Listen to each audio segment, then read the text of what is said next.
अस्सलाम वालेकुम नाज़रीन, चेयरिंग क्रॉस में खुशामदीद। मैं हूं आपका मेज़बान उमर इम्तियाज़। कुल्लुन नफ्सुन ज़ायक़तुल मौत, हर रूह ने मौत का जायका चखना है। नाज़रीन, आज के प्रोग्राम में मैं आपको बताऊंगा कि अगर एक इंसान मर जाता है तो मरने के बाद कब्रिस्तान में जब उसको लाया जाता है तो पर्ची के कितने पैसे होते हैं, कब्र के कितने पैसे होते हैं, मुर्दे के कफन के कितने पैसे होते हैं, फूलों की चादर के कितने पैसे होते हैं, गोरकन के कितने पैसे होते हैं। अगर आपने अपनी मनपसंद कब्र लेनी है, मतलब अपने किसी अजीज़ के साथ लेनी है, उसके कितने पैसे होते हैं, या जो सरकारी ज़मीन पर आपको कब्र अलॉट की जाती है सरकार की जानिब से, उसके कितने पैसे होते हैं। ये एक बहुत बड़ा माफिया है। किस तरह से रेट, सरकारी रेट 10,500 से लेकर 50,000 तक रेट पहुंच जाता है। कौन ये पैसे लेता है, कौन ये पैसे वसूल करता है, ये तमाम बातें आज के प्रोग्राम में हम आपको बताएंगे। और इस तरह के और भी वाक़यात आज के प्रोग्राम में हम आपको बताएंगे। कब्रिस्तान में असल में होता क्या है, जो गैर कानूनी काम होते हैं, नशे के धंधे किए जाते हैं, ये भी आज के प्रोग्राम में हम आपको बेनकाब करवाएंगे। तो आइए मेरे साथ और इसके बारे में जानते हैं।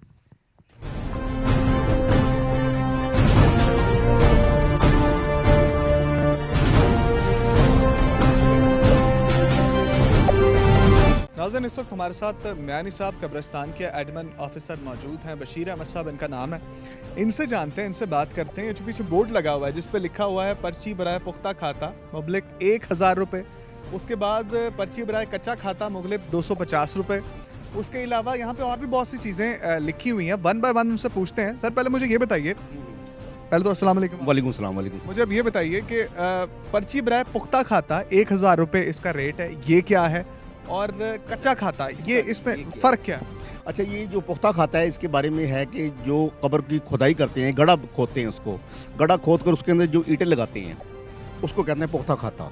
उसके अंदर ईंटें लगाकर उसको सीमेंट वगैरह से प्लस्तर वगैरह करके नीचे जहाँ पर मैयत लेटती है वो कच्चा ही होता है, ठीक है। और जो लिखा है इसकी फ़ीस है 1,000 रुपये है।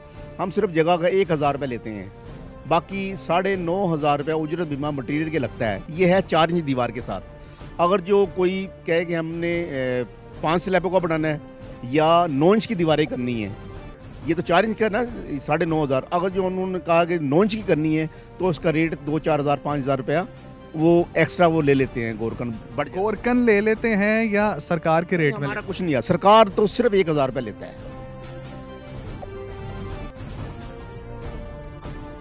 सुनन च गल है आई है कि इत्थे कब्रां दा रेट बहुत है। एक तो पैसे जेह्ड़े सरकारी रेट ते पैसे ने वो दे भी दित्ते जान ना, ते कबर फिर भी नहीं मिलती। ਪਤਾ ਨਹੀਂ ਪੁੱਤਰ ਹੈ ਗੌਰ ਕਰਨਾ ਨੂੰ ਪਤਾ ਹੋਏਗਾ ਉਹਨਾਂ ਦਾ ਮਸਲਾ ਹੈ। ਤੁਸੀਂ ਵੀ ਇੱਥੇ ਹੁੰਦੇ ਹੋ, ਤੁਹਾਨੂੰ ਬੇਸਿਕਲੀ ਉਹ ਤੇ ਮੈਂ ਇੱਥੇ ਹੁੰਨੀ ਆ, ਲੇਕਿਨ ਮੈਂ ਇੱਥੇ ਬੈਠੀ ਹੋਈ ਮੈਨੂੰ ਕੀ ਪਤਾ ਇਹਨਾਂ ਦਾ ਕੀ ਮਸਲਾ ਹੈ। ਨਸ਼ਾ ਨੁਸ਼ਾ ਵੀ ਮੈਂ ਸੁਣਿਆ, ਬੜੇ ਨਸ਼ਾ ਨੁਸ਼ਾ ਵੀ ਵਿਕਦਾ ਇੱਥੇ, ਲੋਕੀ ਵੇਚਦੇ ਉਹ ਜਿਹੜੇ ਪੀਂਦੇ ਨੇ ਉਹਨਾਂ ਨੂੰ ਪਤਾ ਹੋਏਗਾ, ਹੁੰਦਾ ਨਾ, ਵੇਚਦੇ ਨੇ। ਜਿਹੜੇ ਪੀਂਦੇ ਨੇ ਉਹਨਾਂ ਨੂੰ ਪਤਾ ਹੋਏਗਾ ਕਿੱਥੋਂ ਲੈਂਦੇ ਕਿੱਥੋਂ ਨਹੀਂ ਲੈਂਦੇ। ਆਮ ਹੈਗਾ ਇੱਥੇ, ਇਹ ਗੱਲ ਹੋ ਜਾਂਦੀ ਹੈ, ਨਜ਼ਰ ਆਂਦੀ ਹੈ। ਅੱਲਾ ਜਾਣਦਾ, ਆਂਦੀ ਤਾਂ ਹੈ ਨਾ, ਤੁਸੀਂ ਹਲੇ ਕਿਹਾ ਪੀਂਦੇ ਨੇ। ਨਹੀਂ ਇਹ ਨਸ਼ਈ ਬੈਠੇ ਹੋਏ ਨੇ, ਇਹਨਾਂ ਨੂੰ ਪਤਾ ਹੋਏਗਾ, ਮੈਨੂੰ ਕੀ ਪਤਾ ਹੋਵੇ ਪੁੱਤਰ। अस्सलाम वालेकुम। अबे नशा कितों मिलता है? ਨਸ਼ੇ ਨੂੰ ਛੱਡੋ,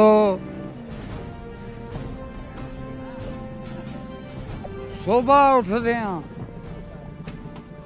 ਸਭ ਤੋਂ ਪਹਿਲੇ ਮੈਂ ਨਸ਼ਾ ਕਰਨਾ, मिलता कितों है? ਫੇਰ ਕਾਮ ਦੂਜਾ। नशा मिलता कितों है तो दसो। ਦੂਸਰੀ ਗੱਲ ਸੁਣੋ, ਸਭ ਤੋਂ ਪਹਿਲੇ ਮੈਨੂੰ ਤੁਸੀਂ ਇੱਕ 500 ਦਾ ਨੋਟ ਦੇਵੋ, ਫੇਰ ਮੈਂ ਬੋਲਣਾ, ਵਰਨਾ ਮੈਂ ਗੱਲ ਨਹੀਂ ਕਿਸੇ ਨਾਲ ਕਰ। सारा कुछ दसोगे, नशा कितों मिलेगा? ਡਰਾਈਵਰ ਆ ਮੇਰਾ, ਜਿੰਨਾ ਦਿਲ ਕਰੇਗਾ ਮੈਂ ਉਨੀਆਂ ਕੈਮਰੇ ਦੇ ਅੱਗੇ ਗੱਲਾਂ ਕਰਾਂਗਾ, ਇਸ ਤੋਂ ਵੱਧ ਨਹੀਂ ਕਰਾਂ।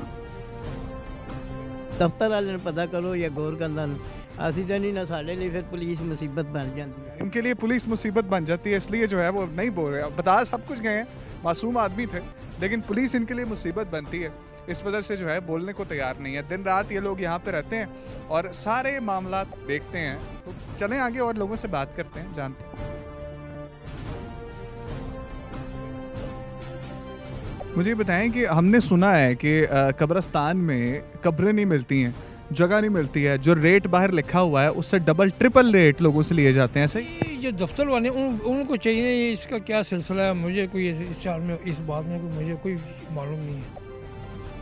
उनके पूछे ये लोग जो कब्रें बनी हुई हैं ये कच्ची कब्रें मटाई जाती हैं, वो नहीं इसके ऊपर कब्र से कब्र बन जाती है। ये तो बन ही जाती है, ये काफ़ी कोई साल 2 साल कोई ना है, ये वही सिलसिला है। ये जो आप कह रही हैं ये पैसे ज़्यादा लेते हैं या सिलसिला, ये चीज़ है जो आप क्या लोग कह रही हैं ये चीज़। बताएं मुझे, आप रोज़ आते हैं हर हफ्ते? आते तो मैं खुद है, इसका इनको ये रेट मुकम्मल हो गया। ये पर्ची के लेते हैं भाई 1000 रुपया, वो 1500 रुपया पर्ची का होता है। वो बाकी जो होती है सीमेंट होता है, वो जो बाकी गोलगंदा ने अपनी जोड़ ली है। पता आपको सारा कुछ है? ये पता मैं काफ़ी बताना नहीं चाह रहे? नहीं बताना चाह रहा, ये काम ही है। पता इनको सब कुछ है। ये काम ही है। और मुझे अच्छा, इनका सामान देख के मुझे लग रहा है ये होते भी यहीं पे हैं। गोरकन वाला सामान है इनका, सामान देख के लगता है ये हमें देख के जो है ये इन्होंने रूप बदल लिया। नहीं रूप तो मेरा वैसे ही है, लेकिन ये गोलगंदा वाला काम ही हो जाएगा। इन्हों के बारे की गल करके पास नहीं गल करेगी बस, ठीक है, किस तरह भी है बस ठीक। रात एक पूरा माफिया है। नहीं अब ठीक है, आप लोगों को चाहिए, ये आप लोग मूवी बना रहे हैं, माफिया है ना, क्या रवैया इन लोगों का। गोरकन हजरात माफिया है। माफिया का क्या मतलब, इसका क्या है? आप कह रहे हैं इनके खिलाफ बात करो तो ये आगे से आपको कोई मसाइल भी पैदा हो, उसका मतलब ये है ये जो के बात करें उसके बाद में इसलिए नहीं करते, ये गोलगंदा वाला काम ही होइएगा देना बार स्कूल का की बंदा गल कर। ये मैं पूछना चाह रहा था और भाई ने जो है मुझे बता दिया। क्या भाईजान, क्या हालात हो गए? बाद में तंग करते हैं? हाँ वो तंग करते हैं बाद में तंग कर। मारते भी हैं? हाँ मारते भी हैं? नहीं मारता नहीं, ऊपर इधर से उठाता है क्या? हाँ तंग क्या कर रहे? वो कहते हैं उठा देते हैं भाई, उठा देते हैं। हाँ वो बाबा जी उठाते क्यों हैं? उठाते नहीं हैं? अच्छे लोग हैं। नहीं उठाते, मारते भी नहीं। नहीं ज्यादा पैसा भी नहीं देते, जगह आराम से मिल जाती आराम से है। Easy mall. Easy mall. भाईजान क्या हाल है, क्या कर रहे हो? ऐसे ही भाई खड़ा हूँ। कब्रिस्तान में ही होते हो? जी हाँ। अच्छा मुझे ये बताओ कि हालात ठीक है यहाँ पे? कबर शबर के पैसे ज्यादा तो नहीं लेता कोई? पता नहीं भाई, मुझे इस चीज़ लेता है, बताना नहीं चाह रहे तुम? नहीं, इस चीज़ का इल्म ही नहीं है भाई मुझे। मैं नशा करते हो? नहीं क्यों? नशा करता हूँ फिर सही तरह खड़े क्यों नहीं हो? भाई, मेरी टांग टूटी हुई है। बोतल में क्या है? नशा मैंने सुना है यहाँ से भी मिलता है इजी। कहाँ से मिलता है? मुझे भी ले के दो भाई, क्या चाहिए? जो मर्जी ले दो। आपने तो क्या नशा नहीं करता? भाई मैं भंग पीता हूँ। पीते तो हो ना, नशा भांग नशा नहीं है? यार, भांग यहाँ पे बनाते भी यहीं पे हो? नहीं मैं तो डेरे से ले के आता हूँ। डेरा कौन सा? डेरा पता नहीं यार। बात तो करो, डेरे का पता ही नहीं? भूल गया जी, नाज़रीन भूल गए हैं। अब हालात अंदर आके जब हमने बात करने की कोशिश की है ना, स्टोरी एक रुख से दूसरे रुख पे जा रही है। मतलब कि कब्रिस्तानों तक को भी नहीं लोगों ने छोड़ा, यहाँ पर नशा हो रहा है, यहाँ पे और बहुत से काम हो रहे हैं। तो चलते हैं आगे, हम देखते हैं कि हमें और इसके अंदर से क्या चीज़ निकलती है और स्टोरी जो है वो कौन सा रुख इख्तियार करती है। मेरे साथ रहिए।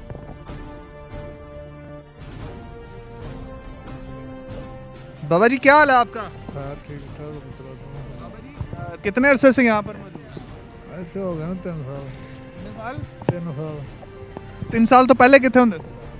ਪਹਿਲੋਂ ਦਰਬਾਰ ਹੈ ਆਪਣਾ ਉੱਥੇ ਸੈਲਕੋਟ। ये छिला भजन ਬਸ ਯਾਰ ਟੁਕਰ ਮਾਲਕ ਦਿੰਦਾ ਪਿਆ ਹੋਰ ਤੇ ਵਕਤ ਦੀ ਪਾਸੇ ਡਿਊਟੀ ਹੈ ਤੇ ਸਾਈਆਂ ਦੇ ਤੇ ਉਹ ਬੈਰੀ ਦਾ ਚੁੱਪ ਕਰਕੇ ਆਣ ਕੇ ਜੇ ਕੋਈ ਦੇ ਜੇ ਠੀਕ ਨਾ ਦੇ ਤਾਂ ਵੀ ਉਹਦਾ ਹਵਾਲਾ ਫਿਰ। बाबा जी हमने सुना है कि यहाँ पर ना कब्रों के रेट बहुत ज़्यादा हैं, पैसे जो वहाँ सरकारी रेट लिखा हुआ है उससे डबल ट्रिपल रेट पे कब्र मिलती है। ਪੈਸੇ ਬਥੇਰੇ ਲੈਂਦੇ ਨੇ। लोग जलील हो जाते हैं, फिर वो आते हैं, फिर रिश्वत भी देते हैं, फिर भी कब्र नहीं मिल रही होती। ਉਹ ਜਗ੍ਹਾ ਹੀ ਨਹੀਂ ਮਿਲਦੀ, ਜਗ੍ਹਾ ਹੀ ਕੋਈ ਨਹੀਂ ਵਿੱਚ, ਜਗ੍ਹਾ ਥੋੜੀਆਂ ਨੇ ਤੇ ਉਹ ਵਾਧਾ ਘਾਟਾ ਕਰੀ ਜਾਂਦੇ ਨੇ। जगह थोड़ी है तो जो अवेलेबल जगह होती है उसके पैसे बहुत ज़्यादा लिए जाते हैं ऐसे। ਪੈਸੇ ਤਾਂ ਲੈਂਦੇ ਨੇ ਨਾ। ਪੈਸੇ कौन लेता है पैसे? ਉਹ ਪਤਾ ਨਹੀਂ ਇਹਨਾਂ ਦੇ ਕੋਲ ਲੈਂਦਾ ਅਫਸਰ, ਪਤਾ ਨਹੀਂ ਕਿਹੜਾ ਲੈਂਦਾ, ਕੋਈ ਪਰਚੀ ਪੁਰਚੀ ਬਣਾਉਂਦੇ ਨੇ ਉਹ ਦਿੰਦੇ ਨੇ। सारे मामला अंदरों ही तय हो जाते हैं। ਆ ਪਰਚੀਆਂ ਪੁਰਚੀਆਂ ਦਿੰਦੇ ਨੇ, ਫਿਰ ਅੱਗੋਂ ਜਗ੍ਹਾ ਦਿੰਦੇ ਨੇ ਗੋਰਗੰਦਾਂ ਨੂੰ, ਉਹ ਕਰਦੇ ਨੇ। ਆਹ ਹਿਸਾਬ ਇਹਨੂੰ ਰੱਖਿਆ ਹੋਇਆ। काम महंगा हो गया है, मतलब कि जीना तो मुश्किल था ही इस हुकूमत के दौर में, और हुकूमत वक्त में जब महंगाई बहुत ज़्यादा हो गई, जिससे बात करें वो कहता है महंगाई बहुत ज़्यादा, जीना मुश्किल हो गया। जीने के बाद मरना भी बहुत ज़्यादा मुश्किल हो गया, क्योंकि तकरीबन जो एस्टिमेटेड प्राइस लगाई जाए ना, जो वहाँ पर लिखी हुई है, उसके मुताबिक 15 से 20 हज़ार रुपया लगता है। लेकिन ये वो रकम है जो वहाँ पर लिखी हुई थी, इससे डबल ट्रिपल रेट होते हैं, जो जैसे हमने बात की है, बात करके अंदाज़ा हुआ है। गोरकन हजरात बात करने को तैयार नहीं है। कोशिश ये करेंगे और मामलात गोरकन हजरात से जाने कि वो इस तरह से क्यों करते हैं। साथ रहिए।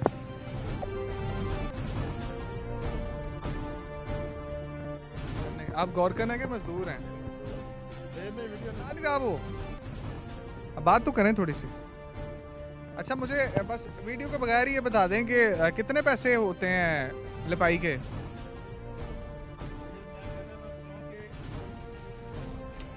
आप वो छुपा के बता दें, इसमें कोई मसला नहीं है, ऐसे बता दें कितने पैसे होते हैं लिपाई के? 1000 रुपये। अच्छा, और कबर के कितने पैसे होते हैं? 9,500। 9,500 रुपया। और उसके अलावा जो पर्ची के कितने पैसे होते हैं? पर्ची का 9,500 रुपया मुकम्मल फीस है, यानी कि ईंटों की मजदूरी और सब कुछ। कबर पक्की कराने के कितने पैसे? पक्की बंद हो गई है, पक्की नहीं हो सकती। हैं तो सही, काफ़ी कबरें काफ़ी पक्की। कब्रें हैं, लेकिन 2 साल हो गए बंद हो गई हैं। हाथे होते जो हैं वो ख़त्म हो गए। ख़त्म हो गए। अच्छा, हमने ये सुना है कि पैसे ज़्यादा लेते हैं, जो कबर के पैसे होते हैं उससे ज़्यादा भी कुछ लोग चार्ज करते हैं। नहीं भैया, वो ये देखो ना, ये ताज़ी कब्र बनी है, ठीक है। इस कब्र के बदले में ये 2 कब्रें टूटी हैं, ठीक है। इसके लिए जो है ना, वो इनकी मजदूरी ले। मतलब जो ऊपर 10-12 हज़ार है वो मजदूरी? 10-12 हज़ार नहीं है, यानी कि वो 1000 रुपया 1500 रुपया वो इनकी मजदूरी, जो कब्रें टूटती हैं ना, नहीं, उनकी मजदूरी लेते हैं। अच्छा, मैंने सुना है कि वो जो पैसे भी होते हैं, जो पैसे एक बार यकमुश्त दे दिए जाते हैं, उसके बाद भी जो गोरकन और मजदूर हज़रात हैं वो बाद में भी पैसे लेते हैं? नहीं, बाद में नहीं लेते। लेते तो हैं यार, मजदूरी लेते नहीं? मजदूरी भैया ने ये इसकी मजदूरी सिर्फ इस बात की ना, मैंने बताया ना आपको कि सिर्फ यही मजदूरी होती है कि जो कब्रें साथ वाली टूटती हैं, हाँ जी, उसके। अच्छा, वो इस मद में नाज़िन पैसे लिए जाते हैं कि एक कब्र बनाते हुए अगर दूसरी साथ वाली कब्र को कोई नुकसान पहुंचता है तो फिर उसके पैसे वो जिन्होंने कब्र बनवाई है उनसे लिए जाते हैं। ये देखो, ये एक कब्र नहीं बनी है, ठीक है। इसके बदले में एक ये टूट गई, ये भी टूट गई, 2 ये टूट गई हैं, जिनके ऊपर मिट्टी डाली गई वो टूट गई हैं दोनों। ये इसके बदले इसके पैसे उससे लेंगे जो कब्र बनाएगा, जो कब्र बनवाने आएगा जी। कोई ऐसा तरीका नहीं है कि आप लोग इतनी नफासत से बनाएंगे दूसरी कब्र को नुकसान ही ना पहुंचे? भाईजान, इसकी मिट्टी किधर डालनी होती है? मिट्टी भी तो डालनी होती है ना। ये भी एक नई चीज़ सामने आई है कि अगर कोई कब्र बनवाता है तो उसके इर्द गिर्द जो कब्रें होंगी उसको जो नुकसान पहुंचेगा उसके पैसे भी जो है वो वही पे करेगा, जो जिसके बेचारे के लवाहिकीन जो है वो मर जाते हैं, उनका इंतकाल हो जाता है। तो ये भी एक नई चीज़ है, मतलब इस मत में भी पैसे लिए जाते हैं कि दूसरी कब्रों को नुकसान पहुंचा उसके पैसे भी आप दो, और वो फिर पैसे 10, 12, 15 हज़ार हो जाते हैं, यहाँ तक पहुँच जाते हैं।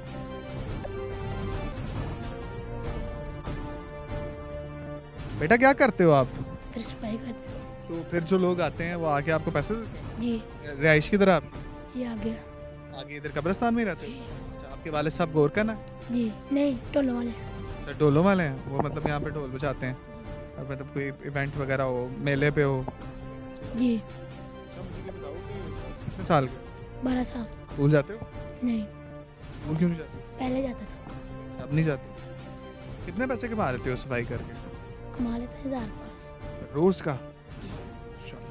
बड़े पैसे कमा लेते हो यार, जी। इसलिए पढ़ाई छोड़ दी? जी। अच्छा, कितने साल के बताया आपने? 12 साल। अच्छा, मुझे ये बताओ कि हमने 12 साल के हो, आपको भी पता ही होगा, यहीं पे रहते हो तो पता होना चाहिए, और काम भी यहाँ पे करते हो, तो कब्रों के पैसे ज़्यादा भी लेते हैं? 10,000 से ज़्यादा मैंने सुना, 20, 22, 25 हज़ार रुपये लेते नहीं, हम नहीं लेते। हैं। लोग तो लेते हैं? हाँ जी। लोग लेते हैं। पर्चियों के पैसे भी ज़्यादा बनते हैं, उसमें जो है फिर सफाई करने के पैसे लेता है, इतने सारे ले लेते हैं, और मतलब कि जो सरकारी रेट तो 9,500 है ना, जी। तो ये तकरीबन 20, 25 हज़ार रुपया कुछ लोग ले लेते हैं। जी। फिर जगह भी नहीं मिलती। हाँ जी। ठीक है ना? तो ये बात करते हुए मुंह क्यों छुपाते हैं लोग? पता नहीं। गलत काम कर रहे हैं इस वजह से। हाँ जी।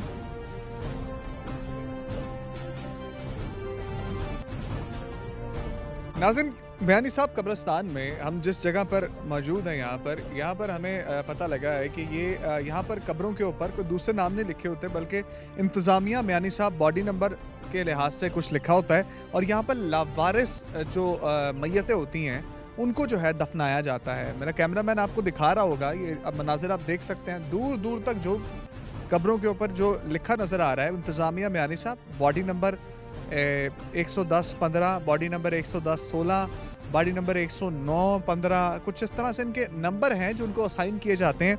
और जो है यहाँ पर जो है उन जो हजरात हैं जो जिनके इंतकाल हो जाते हैं, जो लावारिस होते हैं, मतलब कि ईदी सेंटर से या मेंटल हॉस्पिटल से, हमने देखा यहाँ पे मेंटल हॉस्पिटल की भी गाड़ी आई थी और वहाँ पर आके दफना के उसके ऊपर कब्र को नंबर अलॉट कर दिया जाता है और उसके बाद जो है वो चले जाते हैं। देख सकते हैं हालात कब्रों के, जिनकी कब्र पे कोई नहीं आता उनकी कब्र के हालात देख लें।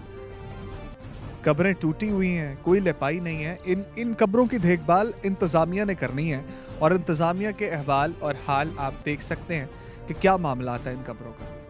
मतलब लावारिसों की कब्रों को सहारा देने के लिए, उनकी कब्रों को ठीक करने के लिए यहाँ पर कोई भी नहीं है। तो इंतज़ामिया से हमारी गुजारिश है कि खुदारा जो लोग लावारिस हैं, मौत की नींद सो गए हैं, उनकी कब्रों को नंबर अलॉट किए हुए आपने, तो उनकी देखभाल भी करें। सरकारी मुलाजमीन जो यहाँ पर देखभाल करने वाले होते हैं उनसे कहा जाए, चेक बैलेंस किया जाए कि इन लोगों की कब्रों का भी ख्याल रखना है।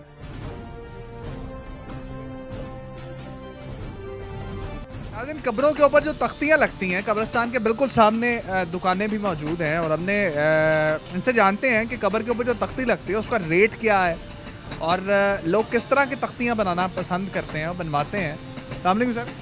वालेकुम सलाम। मुझे बताएं कि तख्ती जो कब्र पे लगती है उसका रेट क्या है? सर ये 1000 रुपये से लेके तो जितनी आपका दिल करता बनवा सकते हो आप, 5000, 6000, 10000 तक। 5-6 हज़ार 10,000 वाली है, उसमें फ़र्क क्या होता है? उसमें सर मार्बल का फ़र्क आ जाता है, उसमें की बनावट में फ़र्क आ जाता है, लिखाई वगैरह में। तो काम जितना नफीस करवाते जाओगे आप उतना रेट ज़्यादा होता जाएगा। अच्छा, मुझे ज़रा दिखाएं कि 1000 वाली कौन सी और 5-6 हज़ार वाली? सर वो पीछे लगी हुई है 1000 रुपये वाली, ये जो पड़ी हुई है सामने पीछे। मेरा कैमरामैन अगर आपको दिखाए तो ये जो तख्ती है ना, ये 1000 रुपये इसका रेट है। और उसके बाद महंगी वाली कौन सी है? 5। और ये जो ये वाली है ये 8000 रुपये की। इस पे परवीन बेगम लिखा हुआ है 8000 रुपये की। इतनी भी एक्सपेंसिव हो जाती हैं? हाँ जी। ज़्यादातर तादाद कौन से लोगों की आती है? सस्ती यही बनती है, ये छोटी वाली जो है ना, ये इजीली फिट हो जाती है, इस पे खर्चा कम आता है, ये फिट हो जाती है। हम देख सकते हैं कि 1000 से रेट शुरू होता है, 10, 12, 15 हज़ार तक इसके भी जाते हैं तख्तियों के। मतलब कि जितने ज़्यादा जो लोग जो हैं वो पैसे लगाना चाहें इन पर भी लगा सकते हैं। ये 8000 रुपये की तख्ती है। मार्बल जितना महंगा होगा उसी हिसाब से जो है वो तख्ती के रेट भी बढ़ते जाएंगे।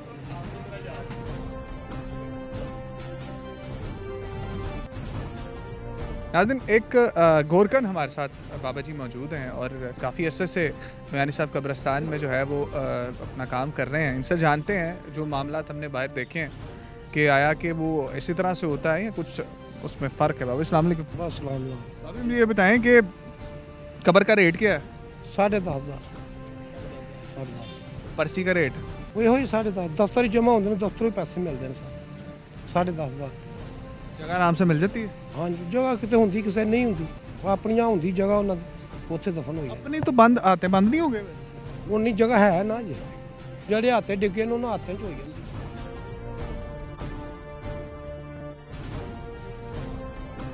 नाज़रीन, इस वक्त हमारे साथ जो हैं वो बयानी साहब कब्रिस्तान के सबसे पुराने गोरकन मौजूद हैं। यूसुफ साहब इनका नाम है और यूसुफ साहब से जानने की कोशिश करते हैं जो बातें हमें बाहर से पता लगी हैं और जिन बातों के बारे में हमने जानना है वो ये बखूबी जानते हैं, बहुत अच्छे तरीके से जानते हैं। यूसुफ, अस्सलाम वालेकुम सर। वालेकुम अस्सलाम, अल्लाह अपनी हिफाजत करे। बाबा जी, मुझे ये बताइए कि हमने ये सुना है कि कब्र का रेट तो 10,000, 10,500 रुपये है, लेकिन यहाँ पर जो है वो रेट डबल ट्रिपल लिए जाते हैं। नहीं, खैर डबल और ना ट्रिपल हैं, ये चीज़ नहीं है।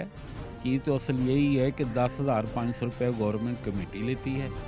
जो आज के काम की नीयत होती है ना, वो ये होती है कि किसी के साथ जो कब्र खोदते हैं हम लोग, उसकी जो डैमेज होती है ना, 3-4 कब्रें होती हैं, एक दफन करने के लिए कब्र खोदी जाती है, जो उसका मलबा होता है ना साइडों पर, अंदर से जो मिट्टी निकाली जाती है वो साथ वाले जो कब्रें होती हैं उसके ऊपर डाली जाती है। वो जब दफन करने के लिए आते हैं उस वक़्त, कब्र खोदने के लिए जब आते हैं ना, तो उस वक़्त 2 आदमी होते हैं। जब दफन करने के लिए आते हैं तो फिर कम से कम 50 से 100 आदमी होता है। वो एक दूसरे की कब्र के ऊपर ये चढ़ जाते हैं, पब्लिक चढ़ती है, जिसके साथ पाँव के साथ कब्र को उन्होंने डैमेज हो जाती है, फिस जांदियां ने और टुट भज जांदियां ने, ਉਹਦੇ ਉੱਤੇ 4-4 5-500 ਰੁਪਏ ਖਰਚਾ ਆਉਂਦਾ ਹੈ। ਉਹ ਲੋਕਾਂ ਨਾਲ ਅਸੀਂ ਫਿਰ ਉਹਨੂੰ ਪਬਲਿਕ ਨੂੰ ਕਹਿਣਾ ਹੈ ਕਿ ਤੁਸੀਂ ਇੱਕ ਸਾਈਡ ਤੇ ਖਲੋ ਕੇ ਕਬਰ ਨੂੰ ਕਰਾਓ, ਇਹ ਉੱਤੇ ਨਾ ਚੜੋ, ਇਹ ਟੁੱਟ ਜਾਣਗੀਆਂ, ਪੱਥਰ ਟੁੱਟ ਜਾਂਦੇ ਨੇ, ਇਹ ਫਿਰ ਚੀਜ਼ਾਂ ਜਿਹੜੀਆਂ ਨਾ ਉਹ ਲਾਂਭਾ ਹੈ, ਇਹਦੇ ਵਾਸਤੇ ਫਿਰ ਪੈਸੇ ਤੁਹਾਨੂੰ ਦੇਣੇ ਪੈਣਗੇ। ਕਿ ਜਿਹੜਾ 10,500 ਰੁਪਏ ਕਬਰ ਦਾ ਰੇਟ ਹੈ ਤੇ ਉਸ ਤੋਂ ਬਾਅਦ ਜਿਹੜੇ ਬਾਕੀ ਪੈਸੇ ਨੇ ਜਿਹੜੇ ਉੱਤੇ ਲਿੱਤੇ ਜਾਂਦੇ ਨੇ, ਉਹ ਜਿਹੜੇ ਡੈਮੇਜ ਨਹੀਂ ਦਿੰਦੇ। ਆਮ ਲੋਕ ਕੋਈ ਵੀ ਸ਼ਖਸ 100 ਦੇ ਵਿੱਚੋਂ ਸਿਰਫ 2-4 ਆਦਮੀ ਐਸੇ ਹੁੰਦੇ ਨੇ ਕਿ ਜਿਹੜੇ 1000-2000 ਰੁਪਏ ਦੇ ਜਾਂਦੇ ਨੇ, वरना कोई शख्स नहीं देंदा। और पर्ची के उत्ते पाबंदी है, सख्ती है, गवर्नमेंट साहब की भी सख्ती है, एडवन साहब की भी सख्ती है। कोई कहना मैं सुनिया कि इत्थे इलीगल ਜਿਹੜੀਆਂ ਕਬਰਾਂ ਨੇ ਉਹ ਬੜੀਆਂ ਕੱਢ ਦਿੰਦੇ ਨੇ ਲੋਕੀ ਨਾ, ਜਿੱਦਾਂ ਕੋਈ ਪਿੱਛੇ ਬੈਕਗ੍ਰਾਉਂਡ ਨਹੀਂ ਹੁੰਦਾ, ਪਰਚੀ ਬਣਾ ਕੇ ਲਿਆਂਦੇ। ਫਰਜ਼ ਕਰੋ ਕਿਸੇ ਇੱਕ ਦੇ ਅਜ਼ੀਜ਼ ਦੀ ਇੰਤਕਾਲ ਹੋ ਜਾਂਦਾ ਹੈ ਤੇ ਉਹ ਇਹ ਕਹਿੰਦਾ ਜੀ ਮੈਂ ਆਪਣੀ ਦਾਦੀ ਦੀ ਕਬਰ ਦੇ ਨਾਲ ਹੀ ਆਪਣੀ ਕਬਰ ਬਣਵਾਣੀ ਹੈ ਤੇ ਜਗ੍ਹਾ ਨਹੀਂ ਹੁੰਦੀ ਤੇ ਐਡਜਸਟ ਵਿੱਚ ਕਰ ਲਈ ਜਾਂਦੀ ਹੈ ਜਗ੍ਹਾ। ਨਹੀਂ, ਜਿਸ ਤੇ ਕਰਨੀ ਪੈਂਦੀ ਕਿਉਂਕਿ ਖਾਸ ਚੋਦ ਇਹੀ ਹੁੰਦੀ ਕਿ ਦਾਦੀ ਦੇ ਨਾਲ ਹੀ ਮੇਰੇ ਕਬਰ ਨਾਲ ਖੋਦਣਾ ਪਏਗਾ ਤੇ ਔਰ ਚ ਇਹ ਦੇਖਣਾ ਪੈਂਦਾ ਕਿ ਕਿਆ ਇਹ ਕਿੰਨੀ ਕੁ ਉਮਰ ਦਾ ਨਾਲ ਦਾ ਜੀਵ ਸੁਣਦਾ। ਪੈਸੇ ਮੈਂ ਸੁਣਿਆ ਬਹੁਤ ਜ਼ਿਆਦਾ ਹੁੰਦੇ ਨੇ। ਨਹੀਂ ਪੈਸੇ ਕਰੇ ਤਾਂ ਪਰਚੀ ਹੀ ਹੁੰਦੀ ਹੈ। ਉਹ ਤੇ ਉਹ ਆਪਣੀ ਖਾਸ਼ ਨੂੰ ਜ਼ਾਹਰ ਕਰਦਾ ਨਾ ਕਿ ਜਨਾਬ ਮੇਰੀ ਖਾਸ਼ ਹੈ ਹੀ, ਅਗਰ ਕਰੋਗੇ ਤਾਂ ਮੈਂ ਤੁਹਾਨੂੰ ਕਿਹਨਾਂ 1000-2000 ਰੁਪਏ ਫਾਲਤੂ ਦੇ ਦਿਆਂਗਾ ਤੇ ਤੁਸੀਂ ਇਹ ਸਾਨੂੰ ਕਰ ਦਿਓ, ਤੁਹਾਡੀ ਮਿਹਰਬਾਨੀ। ਲੇਕਿਨ ਜੋ ਤੁਹਾਡੀ ਸਾਡੇ ਕੋਲੋਂ ਟੁੱਟ ਭੱਜ ਹੋਏਗੀ ਉਹਦੇ ਵੀ ਅਸੀਂ ਤੁਹਾਨੂੰ ਰੁਪਏ ਤੇ ਪੈਸੇ ਦੇ ਦੇਵਾਂਗਾ। ਤਰੀਕਾ ਕੁੱਲਾ ਦਾ ਬੇਸ ਬਣਾਉਣ ਦਾ ਬੰਦ ਹੈ, ਠੀਕ ਹੈ ਕਿ ਨਹੀਂ। ਯਕ ਮੁਸ਼ਤ ਨਹੀਂ ਹੈਗਾ। ਮਿਸਾਲ ਤੁਸੀਂ ਹੁਣ ਆਏ ਹੋ, ਤੁਸੀਂ ਕਹਿੰਦੇ ਜੈਸੇ ਕਬਰ ਖੋਦ ਦਿਓ, ਅਸੀਂ ਪਰਚੀ ਫੜ ਲਈ, ਅਸੀਂ ਕਹਿੰਦੇ ਨਹੀਂ ਜਨਾਬ ਤੁਹਾਡੇ ਕੋਲ ਅਸੀਂ 10,000 ਰੁਪਇਆ ਲਾਂਗੇ ਫਿਰ ਕਬਰ ਖੋਦਾਂਗੇ, ਇਹ ਲਫ਼ਜ਼ ਨਹੀਂ ਹੈਗਾ। ਲਫ਼ਜ਼ ਇਹ ਹੈਗਾ ਕਿ ਤੁਸੀਂ ਖੁਦ ਐਗਰੀ ਕਹਿੰਦੇ ਹੋ ਕਿ ਅਸੀਂ ਸਾਡੀ ਖਾਸ਼ ਹੈਗੀ ਹੈ ਕਿ ਇਹਦੇ ਨਾਲ ਦਫਨ ਹੋ ਜਾਵੇ ਨਾ ਤੇ ਸਾਡੇ ਕੋਲੋਂ ਵੀ ਸ਼ਾਬਾਸ਼ ਮਿਲੇਗੀ, ਮੈਨੂੰ ਵੀ ਸ਼ਾਬਾਸ਼ ਹੋਏਗੀ। ਸ਼ਾਬਾਸ਼ ਨਾਲ ਹੈਗਾ ਕਿ ਭਾਈ ਮੈਂ ਤੇਰੀ 1,500 ਰੁਪਇਆ ਚਾਹ ਪਾਣੀ ਤੈਨੂੰ ਦਿਆਂਗਾ। ਬਾਬਾ ਜੀ ਇੱਕ ਹੋਰ ਗੱਲ ਬੜੀ ਮਨਸੂਬ ਹੈ ਕਬਰਸਤਾਨ ਦੇ ਨਾਲ ਕਿ ਕਬਰਸਤਾਨ ਦੇ ਵਿੱਚ ਗੈਰ ਕਾਨੂੰਨੀ ਕੰਮ ਬੜੇ ਹੁੰਦੇ ਨੇ। ਮਤਲਬ ਚਰਚ ਦਾ ਕੰਮ ਹੁੰਦਾ ਹੈ, ਮਨਸ਼ੀਆਤ ਦਾ ਕੰਮ ਹੁੰਦਾ, ਨਸ਼ਈ ਬੜੇ ਇੱਥੇ ਹੁੰਦੇ ਨੇ ਰਾਤ ਨੂੰ ਚਰਚ ਤੇ ਉਸ ਤੋਂ ਇਲਾਵਾ ਜਿਹੜਾ ਹੁੰਦਾ ਨਹੀਂ ਇਹ ਲਫ਼ਜ਼ ਤਾਂ ਇੱਥੇ ਹੈ ਹੀ ਨਹੀਂ ਕਿਉਂਕਿ ਗੌਰਮੈਂਟ ਨੇ ਆਪਣੇ ਚੌਕੀਦਾਰ ਬੜੇ ਛੱਡੇ ਨੇ। ਬਾਹਰ 3 ਗੱਡੀਆਂ ਖਲੋਤੀਆਂ ਨੇ ਪੁਲਿਸ ਵਾਲੇ ਦੀਆਂ, ਔਰ ਜੇ ਪੁਲਿਸ ਬੈਠੀ ਹੈ 4 ਚੁਫੇਰੇ 4 ਫਿਰਦੇ ਟੁਰਨੇ, ਅਸੀਂ ਆਪ ਨਿਗਰਾਨੀ ਇਸ ਚੀਜ਼ ਦੀ ਕਰੀਦੀ ਹੈ।